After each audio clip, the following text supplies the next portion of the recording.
Hi everyone, my name is Mason Beaver. I'm in your Comm 12 class this fall semester, and today in my mixed genre performance, I will be presenting you guys with one short story, two poems, and one short scene from a play.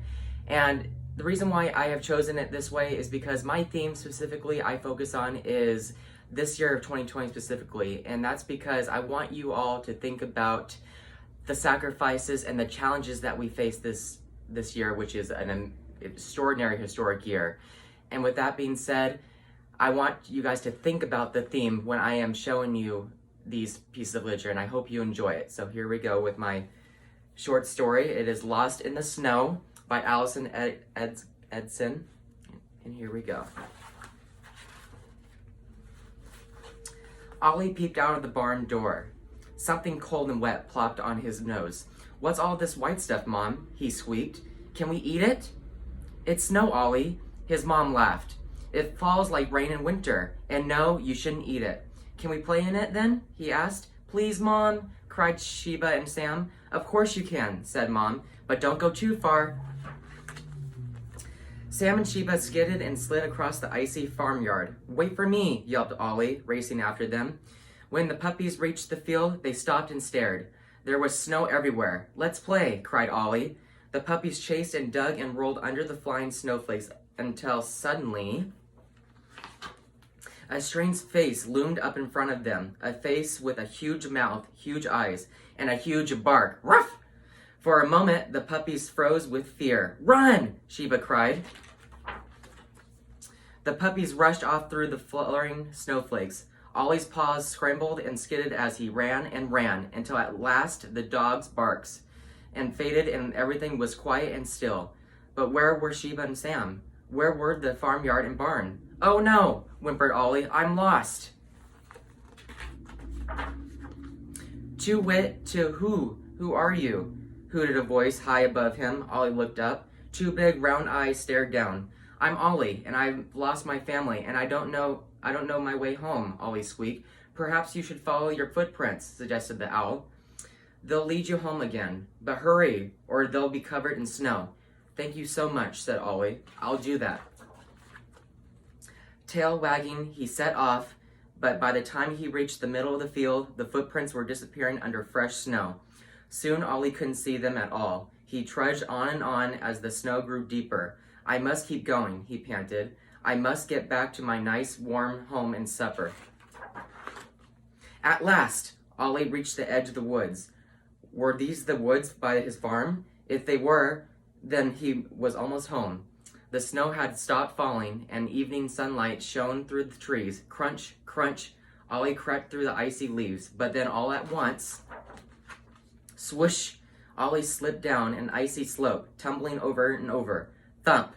From the shadow of the bushes, 3 fox cubs stared out at him. "Look what the snow's blown in," said one. "What a runt," said another. "This is our home," said the third. "Go away!" "But I don't know which way to go," cried Ollie. Sadly, he walked away. He would have to find his own way home. Ollie reached the edge of the woods, but he still couldn't see the farm. He tried to cheer himself up. He'd have so much to tell Sam and Sheba when he got home.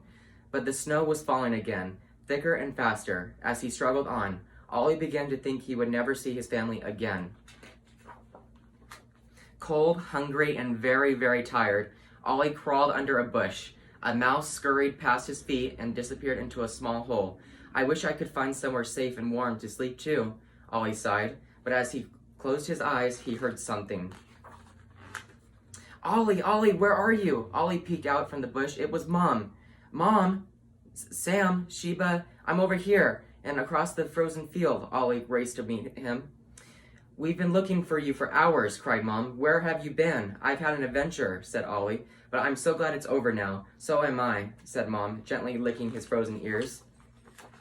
Home at last, Ollie curled up with his brother and sister in their cozy bed. The puppies wanted to know all about Ollie's big adventure. "Tell us more about the owl," cried Sheba. "And the nasty fox cubs," squeaked Sam.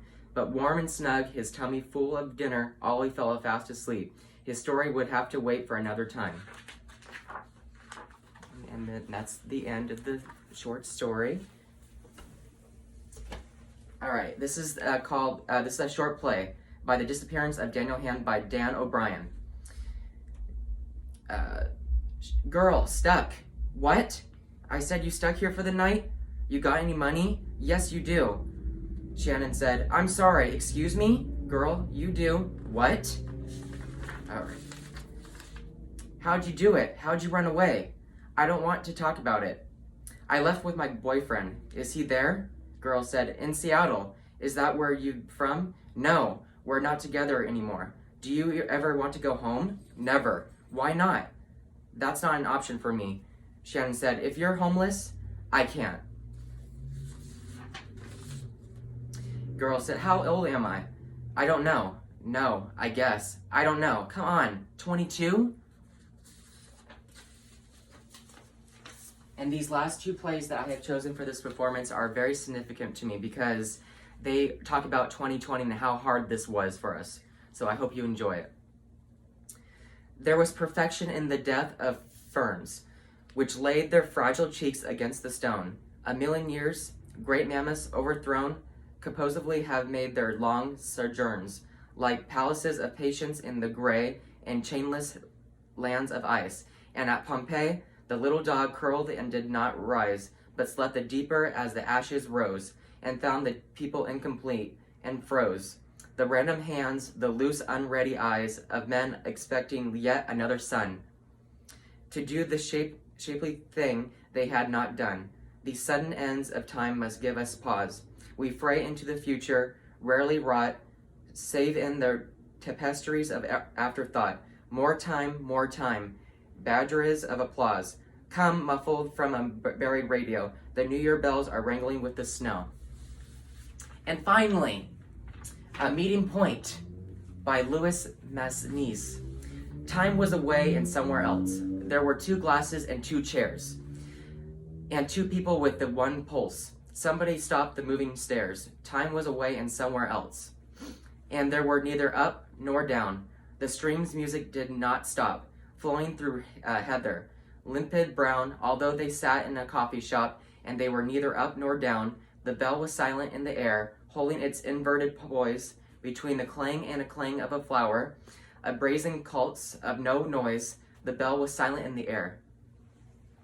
The camels crossed the miles of sand that stretched around the cups and plates. The desert was their own. They planned to portion out the stars and dates. The camels crossed the miles of sand. Time was away and somewhere else. The waiter did not come. The clock forgot them, and the radio waltz came out like water from a rock. Time was away and somewhere else. Her fingers flicked away the ash that bloomed again in tropic trees, not caring if the markets crash. When they did not had forests such as these, her fingers flicked away like the ash. God, or whatever means the good, be praised that time can stop like this, that what the heart has understood can verify in the body's peace. God, or whatever means the good. Time was away and she was here, and life no longer what it was. The bell was silent in the air, and all the room one glow because time was away and she was here. And then that's my presentation.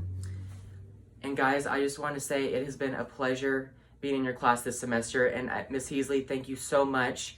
And everyone here watching this performance, it has been what a crazy year. And please, please wear a mask when you go out in public. And everyone, stay safe and happy holidays. Have a great day. Thank you so much.